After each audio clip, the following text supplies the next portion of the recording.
के प्रधानमन्त्रीज्यू तपाईँ हिटलर बन्दै खोज्नुहुन्छ? अध्यादेश सुन्दा राम्रो, प्रश्न हेर्दा झन् गजब, तर सुशासन केही होला भन्ने चाहिँ ठुलो प्रश्न चिन्ह मात्रै देख्छु। डिजिटाइजेसन हुनुपर्छ, ठिक छ, तर करिब 2 वर्ष अगाडि हालका परराष्ट्र मन्त्रीज्यूले खुलेआम स्वीकार गर्नुभएको छ हाम्रो डेटा कफीको भाउमा बिक्री हुन्छ। हामीले पनि पटक पटक पत्रिकामा पढ्छौँ डेटा ह्याक भयो, डार्क वेबमा गयो भनेर।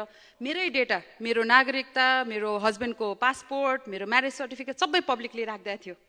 अब यस्तो बेलामा तपाईको साइबर सिक्युरिटीको कुरा, डेटा प्रोटेक्सनको केही कुरा नसोची, कुन डेटामा कसको पहुँच छ कुरा नसोची तपाईहरुले नागरिक एपलाई संस्थागत गर्ने कुरा गर्दै हुनुहुन्छ। ठुला टेक्निकल जार्गन त अब रटिसक्नु भयो, त्यही भन्नुहुन्छ, तर डेटा सुरक्षामा केही देखिएन।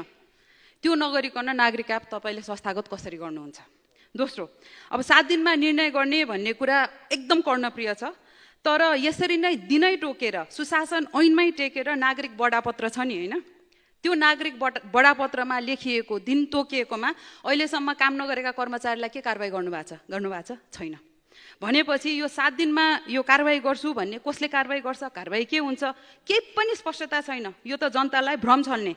यो कस्तो हो भन्दाखेरि 2/3 सरकार पनि आफ्नै, कर्मचारी संगठनहरू पनि आफ्नै, दलीयकरण पनि कर्मचारीले आफैले गर्ने, त्यसपछि डेलिभरी पनि दिन नसक्ने, 1/3 त पालिका प्रमुखहरू पनि, जिल्ला प्रशासकीय प्रमुख पनि पठाउन नसक्ने। यो अकर्मण्यता हुँदा चाहिँ नि गनगन चाहिँ के गर्ने, हामी कर्मचारीसँग जुझ्दैछौँ भनेर यो भ्रम हो।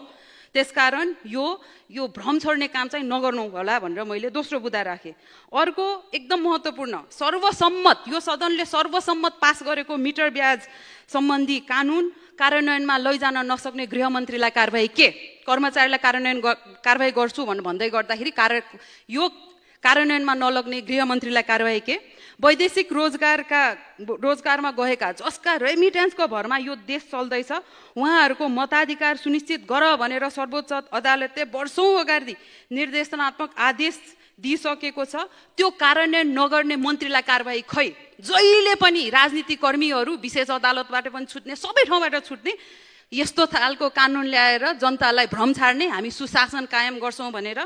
शिक्षकहरूको हकमा शिक्षा मन्त्रीज्यूले यसमा यो लेखे पनि 81 साल अध्यादेश पास भएपछि मात्र निवृत्तिकरण भनिराख्नु भएको छ।